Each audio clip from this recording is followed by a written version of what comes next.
그다음에 이제 이우호 목사님 주도권 토론 하실 차례입니다. 네, 마이크 껴주시고요. 네, 일단 네, 시작해 주십시오.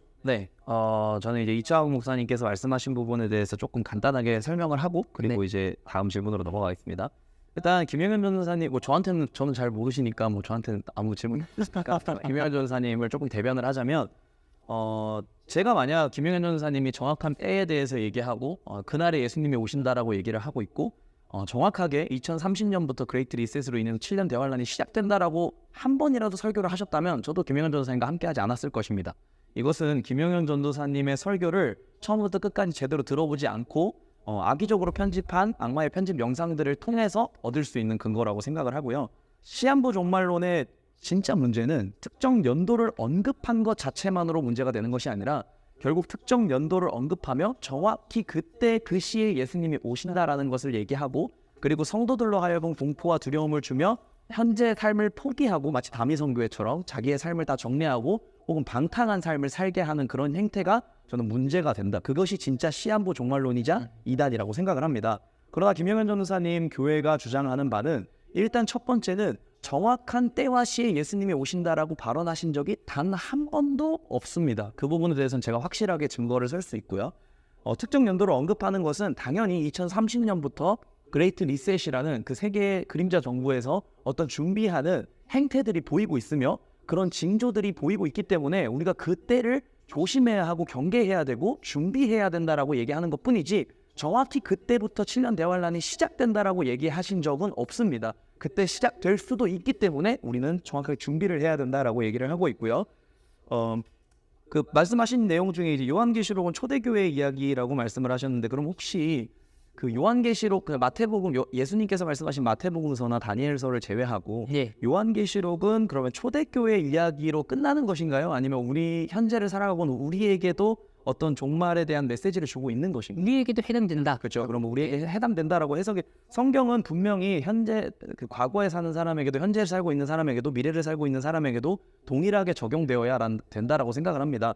그래서 666표나 그 성경에서 나오고 있는 때나 시나 이런 부분들에 대해서 그냥 초대교회에서 그치는 것은 제가 봤을 때 현재를 살고 있는 우리들에게 그 성경의 필요성을 조금 훼손하는 그런 부분이라고 생각이 들고요. 김영현 전사님의 설교를 들어보면 결국은 공포와 두려움을 주고 있는 것이 아닙니다. 김영현 전사님이 외치고 있는 메시지는 단 하나, 마지막 때가 가까워오고 있으니 회개해야 한다. 천국이 가까워오고 있다. 예수님께서 이 땅 가운데 계시면서 했던 설교와 전혀 다를 바가 없었습니다. 그래서 그 부분에 대해서는 좀 오해를 하지 않으셨으면 좋겠고요. 그 부분에 대해서 조금 더 발언을 하고 싶으신 부분이 있으시다면 우리 김영현 전사님께서 좀 얘기를 하시면 좋을 것 같아요.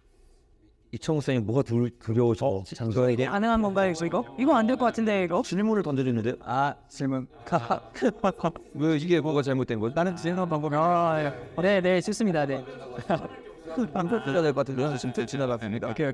지금 잘못 판단을 그러니까 어쨌든 지금 정리를 하자면 이우호 목사님께서 뭔가 재반박을 요구하신 게 아니라 이제 같은 팀인 김영현 전도사님한테 질문을 어떻게 접하는 질문된 그거면 인정해드리겠습니다. 네. 그 시간을 조금 네네네.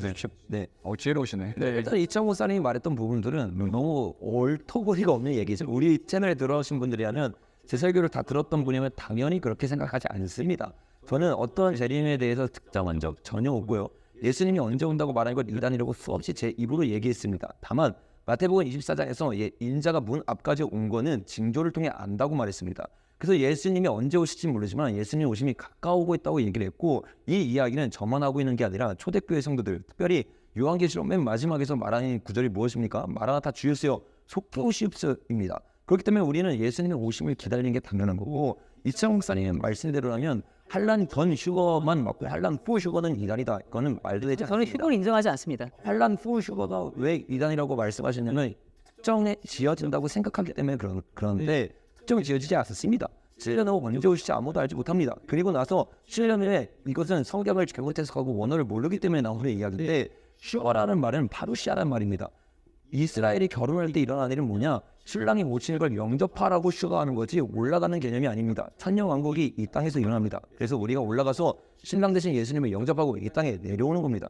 그렇기 때문에 슈어라는 개념은 단순히 도피적 개념이 아니라 준비되고 거룩하게 신부가 돼서 예수님을 살아나는 신부들이 나의 신랑 대신 예수님을 맞으러 올라갔다 내려오는 겁니다. 그렇기 때문에 시한부 종말론에다 말하는 것 이거는 뭐 사실은 타격이 일적 없는 너무 허무맹랑한 이야기라고 저는 이야기하겠습니다. 다시 넘겨드리겠습니다. 네, 제 발언이 아직 좀 많이 남아있는 관계로 몇 가지 더 질문을 드리면 죄송합니다. 엠마오 목사님께서 뭐 특별히 발언하신 게 별로 없어서 저도 드리고 싶은데 아니 아까 말했는데 세상에 방금 좀 안 했다고. 예, 그 아까 얘기했던 내용들 중에 그 이제 이창 목사님께서 김용현 전사님께 그 그리스도인 성도는 구원 성도가 못 받을 수도 있습니까? 입으로 시인하는 예수 그리스도를 입으로 시인하는 자가 구원을 못 받을 수도 있습니까?라고 질문을 하셨는데 마태복음에 분명히 나더러 주여 주여 하는 자마다 다 천국에 가는 것이 아니다라고 말씀하고 계십니다. 그 부분에 대해서 혹시 어떻게 생각하시는지? 그 성도는 이제 가짜 성도다라고 칼빈주의에서는 얘기하고 있는데요. 여기서는 우리가 분명히 확인해야 될 것이 구원의 취소와 칭의의 취소를 분명하게 결정을 해야 된다는 것입니다. 저도 구원은 하나의 과정이라고 생각을 합니다. 그러니까 점진적으로 완성되어가는 과정이다라고 생각을 하고 그렇기 때문에 저는 구원의 취소는 이 가운데에 있는 레이스 관계에서 이야기하는 부분이다라고 생각을 하고요. 대신에 칭의는 절대 취소가 되지 않는다라고 말씀드리고 싶습니다. 그러니까 주여 주여 한 자라고 할지라도 하나님께서 그 사람의 칭의, 의롭다고 칭해 주시지 않는다라면 그 사람의 칭의가 된 것이 아니기 때문에 성도가 아닌 것이죠. 네, 그러면 다시 질문 드리겠습니다. 네. 입으로 시인하는 자는 무조건 구원받습니까? 아닙니다. 네. 그 질문은 직접 본인이 대답하셨네요. 네. 김영현 전사님께 하셨던 질문은 직접 대답을 하시네요. 네네. 좋습니다. 칭의받은 성도는 그렇게 얘기할 수 없습니다. 네, 알겠습니다. 네. 일단은 질문하신 내용이 어쨌든 입으로 시인하는 자, 곧 예수 그리스도를 입으로 시인하는 자가 구원을 못 받을 수 있습니까?라는 질문에 본인께서 직접 못 받을 수도 있습니다라고 대답. 아닙니다. 칭의받지 못한 사람은 그렇게 칭의된 자는 그렇게 얘기할 수 없습니다. 네. 좋습니다. 네, 아마 충분한 답변이 됐을 거라고 생각이 되고요. 더불어서 조금 더 말씀을 드리면 이 말씀에 대해서 조금 더 말씀을 죄송해요. 이 성경에 대해서 얘기를 할 때 말씀 구절에 이런 칭의나 어떤 교리적인 추가 조건들을 달아서 이제 질문을 하는 것은 조금 위험하다라고 생각이 듭니다. 왜냐하면 예수님께서 말씀하실 때 칭의에 대해서 언급하시면서 제대로 칭의가 되지 않은 사람 중에 나더러 이 주여 주여 하는 자마다 구원을 받지 못한다라고 말씀하지 않으셨고 그것에 대해서 예수님께서 충분하게 설명하지 않으시고 그냥 나더러 주여 주여 하는 자 곧 입으로 시인한다고 해서 너희가 다 구원받는 것이 아니다라고 말씀하셨기 때문에 그 부분에 대해서도 질문을 하실 때 혹은 답변을 하실 때 예수님께서 직접 하신 말씀에 대해서 조금 더 고민을 하고 답변을 하시는 게 아마 들으시는 분들이 이해하시는 데 도움이 될 거라고 생각이 됩니다. 여기까지 하겠습니다. 네, 지금 사실 아까 10초까지 하면 한 25초 남았는데 그대로 종료하시겠습니까? 엠마오 목사님께 잠깐 그럼 질문을 좀 드려도 네, 그럼 이건 사회자 재량으로. 네네네. 엠마오 목사님께 조금 궁금했던 게 이제 예배에 관련된 영상들을 많이 찍으셨는데 제가 조금 여쭤보고 싶었던 거는 물론 그러니까 목사님께서 말씀하시는 내용들에 공감하는 부분들도 있습니다. 이제 영적으로 혹은 그 마음의 중심에 하나님을 경외함 없이 예배함 없이 우리가 드려지는 어떤 수련회나 그리고 마음의 중심이 하나님께 향하지 않은 어떤 그냥 거칠애로 드려지는 모든 예배 형태와 그리고 찬양은 저도 옳지 않다라고 생각을 합니다. 그러나 그것을 일반화해서 현재 한국 교회들이 드리고 있는 예배와 찬양이 뭔가 의미가 없는 것처럼 얘기하시는 것처럼 제가 영상을 봤을 때는 좀 느껴졌고 아마 시청자분들도 그렇게 느끼는 부분들이 많다라고 생각이 듭니다. 왜냐하면 목사님께서 평신도로서의 자기의 견해를 얘기하는 것이 아니라 어쨌든 목사의 신분으로 얘기를 하고 있는 것이기 때문에 한국교회 문제 많아 약간 이런 느낌의 뉘앙스로 많이 들렸는데 혹시 그 부분에 대해서 답변? 혹시 괜찮으시면 어쨌거나 시간은 조금 지났는데 한 30초 정도 시간을 주는 건 괜찮으십니까? 네, 그럼 한 30초 정도 발언해 주시게 돼요. 세상에 누구를 죽이려고 우리가 한국교회 예배 같다 생각했다면 아니요, 저도 분명히 제가 모범적으로 보는 예배가 있는데 절대 그렇지 않고 가면 그런 건 맞는 것 같아요. 어떤 찬양이나 음악을 강조하는 경우에 실제로 적지 않은 경우가 아직 구원도 모르고 복음의 감격도 없는데 음악으로 어떤 분위기를 이끌어내고 또 그 분위기가 나름 성공했을 때 성령의 임재다라고 성급하게 판단하는 경우는 좀 많은 것 같아요. 때문에 그런 부분 조심해야 된다라고 생각하고 한국 교회 안에 올바르게 예배하는 곳들 많이 있죠. 네, 저 절대 그렇게 얘기하지 않았습니다. 살려주세요. 네, 이렇게 이호 목사님의 주도권 토론까지 마무리가 됐고요. 이제 마지막 주도권 토론은 엠마오 목사님 차례입니다. 네, 할텐입니다. 주도권 동안 아마 좀 혼자 얘기할 것 같습니다. 저는 김영현 전도사님의 어떤 사역에 대해서 이렇게 평하고 싶어요. 벽에 붙은 파리를 잡기 위해 샷건을 발사하시는 분. 분명히 잡아야 될 건 있죠. 하지만 그게 너무 난사적이고 또 너무 그 잡는 과정에서 주의가 부족합니다. 예를 들면요. 문화적인 면만 좀 얘기해 볼게요. 이런 말씀하셨어요. 그 DP에 대해서. DP는 타령을 미화하는 드라마다. 타령에 합리적인 이유가 있다고 말한다. 이렇기 때문에 작가는 애국심이 없을 것이고 한미 동맹도 찬성하지 않을 것이다. 물론 이건 복무 환경에 따라 다르게 볼 수 있는 것 같습니다. 저 같은 경우는 군정장교로 복무했기 때문에 또 병사를 혹시 제가 검색해도 안 나왔었는데 혹시 병역을 어디서 하셨을까요? 저는 백마부대 나왔습니다. 그럼 거기서 병사로 혹시? 네. 그럼 혹시 누가 그런 걸 느끼지 않을까요? 뭔가 타령의 이유에 대해서 솔직하게 해주셔서 감사합니다. 저 혼자 네. 그러니까 타령의 이유에 대해서 그러니까 뭔가 거기에서도 밝혀지고 좀 그 요소가 없어진다면 오히려 애국심이 성장한다고 보거든요. 근데 이 작가는 이렇게 하기 때문에 애국심이 없을 것이고 한미동맹도 찬성하지 않을 것이다. 아마 또 이렇게 보신 근거는 그거 같아요. 또 이 작가가 마르크스 책을 추천했다 보니까.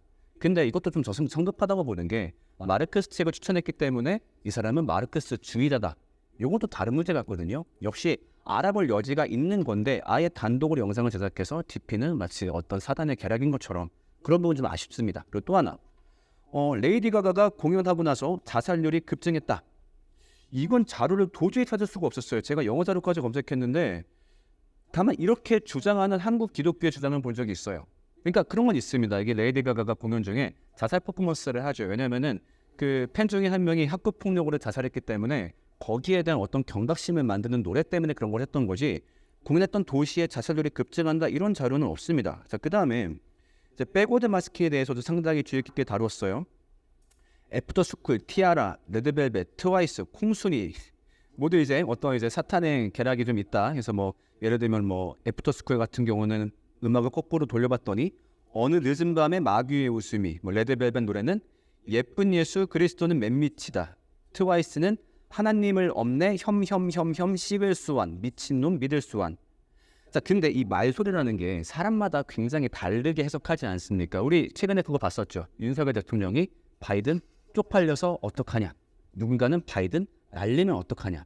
사실 사람의 주관에 따라서 말소리는 상당히 달라집니다. 근데 이 백워드 마스크 특징상 이 소리가 또 굉장히 애매하단 말이죠.